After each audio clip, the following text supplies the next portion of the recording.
Monsoon आज अंदमानात दाखल होणं शक्य आहे।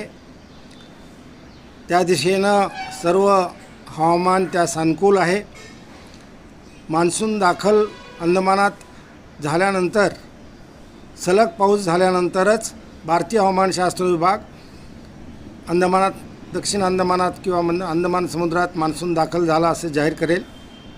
मान्सूनला यावर्षी चांगली गती आहे, त्यानुसार पुढचं देखील त्याची प्रगती वेळेपूर्वी केरळामध्ये, वेळेपूर्वी महाराष्ट्रामध्ये आणि वेळेपूर्वी भारतामध्ये देखील बऱ्याच ठिकाणी तो दाखल होईल अशी सद्यस्थिती आहे। याशिवाय आता जे चक्रीय वादळाबद्दल जे बोललं जातं आहे त्या बाबतीत मी जे भारतीय हवामानशास्त्र विभागाचा संपूर्ण 5 दिवसाचं जे फोरकास्ट आहे ते पाहिलं, पडताळणी केलं, तेव्हा 5 दिवसानंतर बंगालच्या उपसागरात चक्रीय वादळाची निर्मिती होणं शक्य असल्याचं सायक्लोजेनेसिस याच्यामधनं ते दिसून येत आहे।